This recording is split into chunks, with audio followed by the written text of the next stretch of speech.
S C Verma electric field and potential का numerical 61.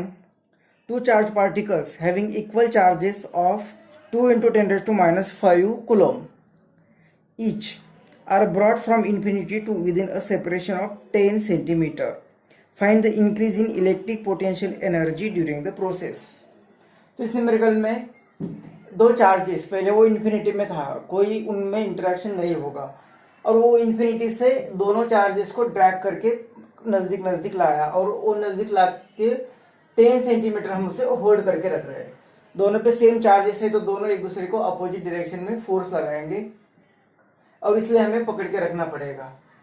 तो यहाँ पे इसे इस सिचुएशन इस सिस्टम फॉर्म करने के लिए हमें कुछ वर्क डन करना पड़ेगा, क्योंकि जैसे इन्फिनिटी से यहाँ पे ला रहे थे पहले तो कोई इंटरेक्शन नहीं, लेकिन जैसे जैसे पास आएगी, सपोज ये चार्ज यहाँ पे है और ये चार्ज कहीं यहाँ पे है, तो दोनों एक दूसरे पर अपोजिट डायरेक्शन में फोर्स अप्लाई करेंगे, क्योंकि दोनों सेम नेचर के चार्जेस है.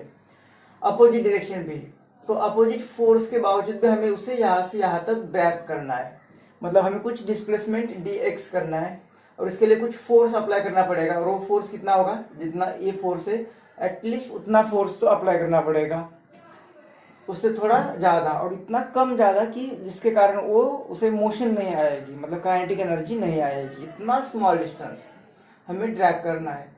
तो ये फोर्स अप्लाई कर रहे हैं, डिस्प्लेसमेंट हो रहा है, मतलब हमें यहाँ पे कुछ वर्क डन कर रहे हैं.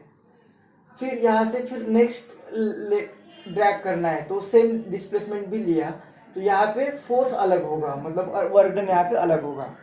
ये suppose work done W1 F1 force होगा, लेकिन ये डिस्प्लेसमेंट के लिए फोर्स अलग होगा, डिस्प्लेसमेंट वही रखा तो भी, क्योंकि ये डिस्टेंस कम हो रहा है, और डिस्टेंस कम होता है तो फोर्स चेंज होगा, क्योंकि इलेक्ट्रोस्टैटिक फोर्स क्या होता है, K एक चार्ज दूसरा चार्ज और R स्क्वायर, तो ये R पर डिपेंड होता है. जैसे R कम होगा वो फोर्स भी बढ़ेगा, इनवर्सली प्रोपोर्शनल है, तो फोर्स अलग अलग है. तो हम direct work done is equal to force into displacement नहीं कर सकते, तो हमें क्या करना पड़ेगा, स्मॉल वर्क डन फाइंड करना पड़ेगा, और सबकी एडिशन करनी पड़ेगी, मतलब इंटीग्रेशन करना पड़ेगा, तब हमें टोटल वर्क डन मिलेगा. और यहाँ से ये सिस्टम बनाने में जितना हम वर्क डन करेंगे वही वर्क डन होगा. This work done is stored in the form of potential energy. तो हमें पोटेंशियल एनर्जी फाइंड करनी है, यहाँ पे कितनी स्टोर होगी, मतलब हमें इस सिस्टम बनाने के लिए कितना वर्क डन होगा ये फाइंड करना है. ये हमें वर्क डन फाइंड करना है.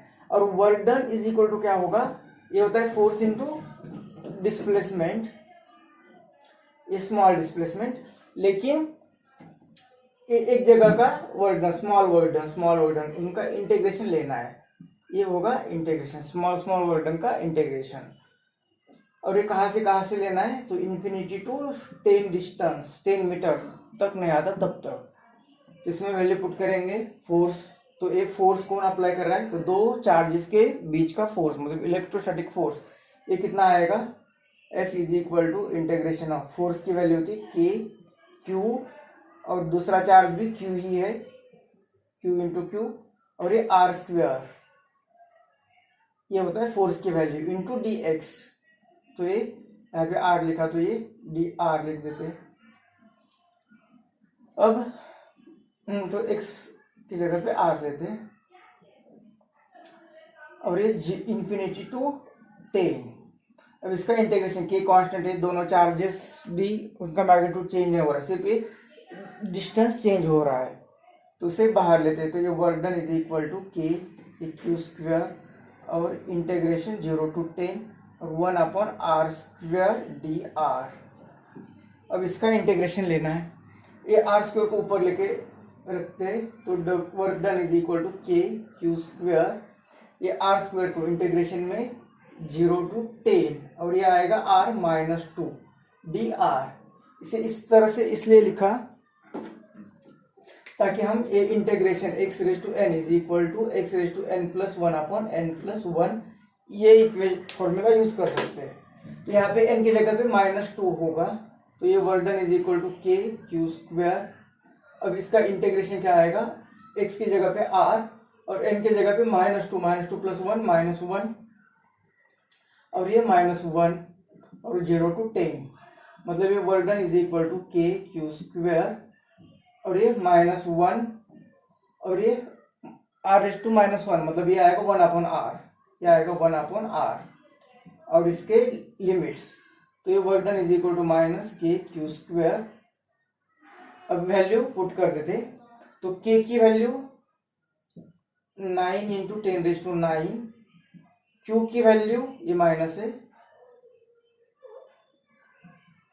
क्यू की वैल्यू, तो चार्ज की वैल्यू यहाँ पे दी हुई है 2 इंटू 10⁻⁵, और इसका स्क्वायर करना है, 2 चार्जेस हो गए और डिवाइडेड बाय आर, 1/r। तो ये 1/r क्या आएगा, 1/r की वैल्यू पहले 10 रखेंगे, -0 रखेंगे, और ये 10 सेंटीमीटर है। तो ये work done is equal to ये -2 इंटू 2 4 9 36, और इंटू ये -5 -10, और ये +9, तो ये आएगा 10⁻⁻1, और डिवाइड बाई ये 10 सेंटीमीटर का मीटर करते हैं तो -2, मतलब ये ऊपर आएगा 10⁻⁻1, ये आएगा 10⁻⁻1, ऊपर चला गया तो होगा +1, तो इसे कट करेगा, यहाँ पे 10⁻⁻1 और ये 10⁻⁻1, तो ये आएगा -36 जूल। ये आएगा वर्क डन -36 जूल। अब ये जो वर्क डन है, ये वर्क डन हमने ये 2 चार्जेस को यहाँ पे लाके होल्ड करने के लिए किया हुआ है, मतलब this is the external work done. ये जो वर्क डन है, ये work done external work done होगा। सिस्टम का वर्क डन क्या होगा, तो वर्क डन ऑफ सिस्टम जो हमने वर्क डन किया, उसके सिस्टम का जो वर्क डन होगा, ये हमारे वर्क डन के माइनस होगा, हमारे वर्क डन के माइनस, मतलब ये वर्क डन अगर सिस्टम का लिखना है तो हमने ये वर्क डन किया, तो सिस्टम का वर्क डन ये माइनस आ जाएगा। तो हर जगह पे अगर माइनस माइनस दे देते तो ये माइनस माइनस यहाँ पे प्लस होगा फिर, और ये 36 जूल, ये एक्सटर्नल वर्क डन माइनस, और सिस्टम का वर्क डन लिखना है तो ये आएगा +36 माइनस ऑफ माइनस, ये बनेगा 36 जूल। तो वर्क डन सिस्टम का आएगा 36 जूल, और this work done stored in the form of potential energy, और वो पोटेंशियल एनर्जी आएगी 36 जूल।